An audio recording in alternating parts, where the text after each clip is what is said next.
Damage, destruction, and deaths as tornadoes rip through south central Kentucky overnight. Now, in the light of day, we're seeing what is left behind and the major cleanup that lies ahead. Most situations, people don't make it out, but this situation, God was on their side. Plus, here at home, high winds topple trees and send families scrambling for cover. We'll show you how the Metro is responding and what we're expecting to see today. Plus, we're talking about the calm after the storm. After a night of severe weather, we're looking forward to a beautiful weekend ahead. Live, local, late breaking. This is WLKY News at 9. And we start with breaking news this morning. At least 14 people are dead across Kentucky after last night's storms. And now that the sun is up, we're getting a better look at some of the damage left behind. Our live team coverage continues this morning. Meteorologist Suzanne Horgan in the Weather Center for us. Our Blakely McHugh is in the Taylorberry neighborhood, and our Madeline Carter is in PRP. We're going to check in with them in just a minute, but first, we're starting in one of the hardest hit areas in south central Kentucky, where we know at least 9 people have died in Laurel County. Our Sam Carter is live in London this morning with the latest. Sam. Yeah, as you were saying, 14 confirmed dead across the state, but 9 here in Laurel County. And when you take a look around, we've changed locations a little bit, not far from where we were this morning, but take a look around. There's a down line here that's dead off of this pole, this communications pole that dropped overnight here. But the real scene is right here. Take a look at just the devastation wrought by this storm. There is a white pickup truck sitting on top of another car. It was lifted by that radar confirmed tornado last night. Now, search and rescue crews are on the ground right now. They are going still house to house. We've seen them not only go house to house, but really help people get their cars from underneath rubble. We've seen them kind of assist people with getting into their homes if it is safe to do so. We've seen neighbors helping neighbors. Guys, this is true devastation here on all sides. We're going to be showing you this and a whole lot more. It really is just jarring scene here after the storm ripped through. Again, 9 confirmed dead, many more injured here in Laurel County. We'll show you more when we get back. Let's go back to Carrie and Alex in the studio. We've talked about the helpers all morning long, right, and to see them jump into action so quickly, it really speaks volumes about the way Kentuckians come together in the time of need. And I can only imagine we're just going to see more and more of this help in the coming days. And now closer to home, 3 young people were rescued after a tree fell on their house. Yeah, this was in the Taylorberry neighborhood overnight. Our team coverage continues this morning with our Blakely McHugh, who is live on Wordle Avenue with the latest on that. Blakely, what's the update in this? Okay, so the update here is we have updated numbers of who was in the house. So we have learned that there were 4 people that were inside of the home.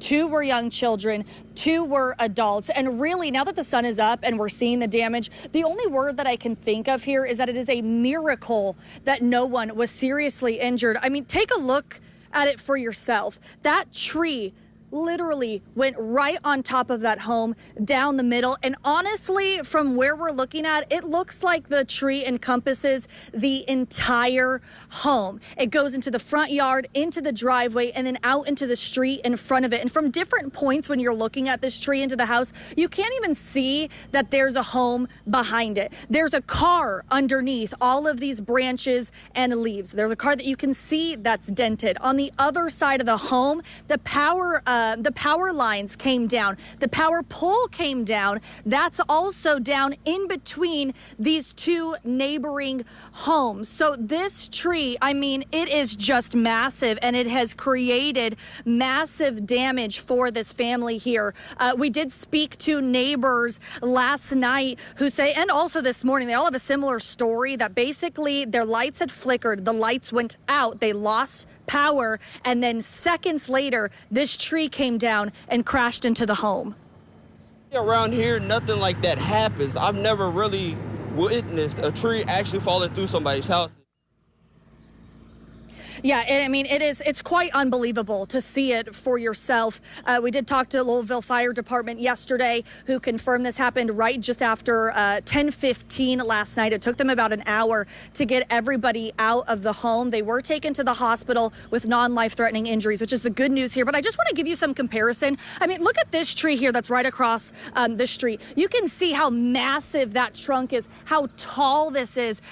Those are the kind of trees that are in this neighborhood neighborhood. So you imagine that landing on your home here. It truly is a miracle and just unbelievable that no one was seriously hurt. Alex, Carrie, I'm going to send it back to you now.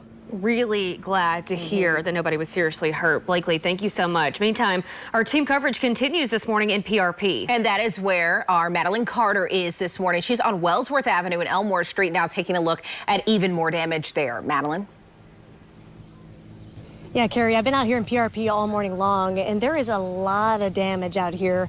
Now that I've moved over to this area, I wanted to show you what it looks like. We've got trees down, power lines down everywhere. You can see it's just a tangled mess.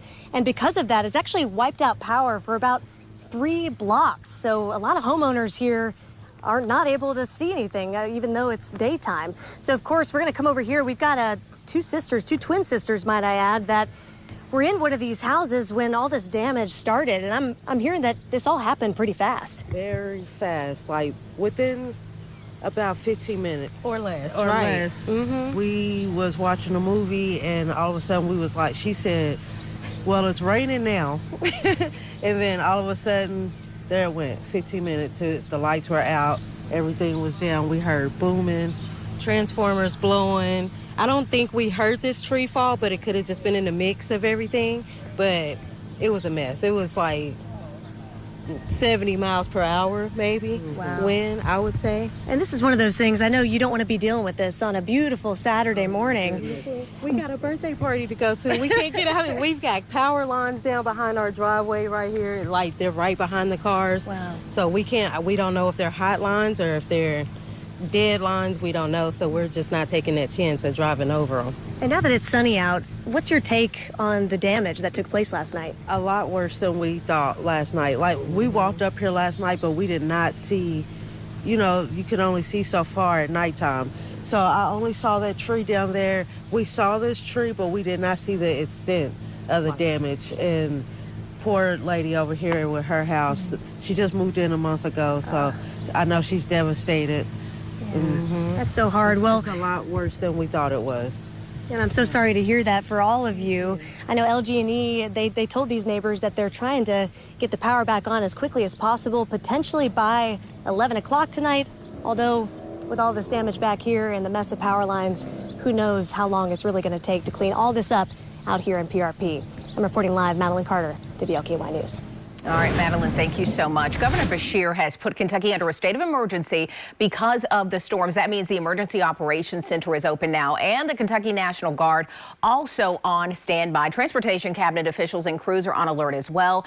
The governor puts the state's price gouging laws in place now, which means businesses cannot drive up prices on things you may need during storm cleanup. Now, if you see any price gouging, you have to report that to the Attorney General's office. Now, as for the rest of our weekend is concerned, it's going to be really pretty. But, I was just thinking about this. So many people cleaning up from storms that we had earlier this spring, right? FEMA still on the ground in Kentucky helping folks with aid from those storms. And now we have another round of storms with 14 deaths. A lot is going on in so many different levels and aspects in our state right now, and it just keeps piling on, it feels like. Thankfully, they're going to have some decent weather this weekend to maybe get into some of that cleanup, but it doesn't make it any less devastating. It is a huge effort underway, and we had powerful storms. Now, what's interesting about this, it is such a widespread event that we were seeing with such strong storms across the Commonwealth, southern Indiana, back across portions of Missouri, Illinois. I want to show you some of the wind gusts, and this is just our local wind gusts that we're talking about here. So on Friday, we saw winds gusting 56 mile per hour in Clark County, Indiana. 82 mile per hour wind gust. That was in Okolona, right at the airport, Jefferson County. And then you can see into Spencer County, a 59 mile per hour wind gust. And then you can see in Hardin County a 59 mile per hour wind gust. So some pretty strong winds in the metro. In Bullitt County, you can see some of those down trees and power lines here. Obviously, a sight that many of us are seeing this morning from Spencer County. You can see a huge tree that fell on top of an SUV. Of course, into sections of Laurel County, into Pulaski County, a little bit farther down to the south and to the east. Devastation there, and unfortunately, deadly tornadoes there. From Somerset, Kentucky, you can see a tremendous amount of damage there as well. When we take take a look at kind of the big picture here. Look at all of those storm reports. That does include some heavy rainfall, some damaging winds, and of course, suspected tornadoes and confirmed tornadoes as well.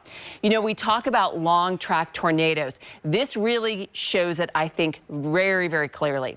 This was from Friday afternoon at 3:24. Look over into areas of Missouri where you see that tornado warning.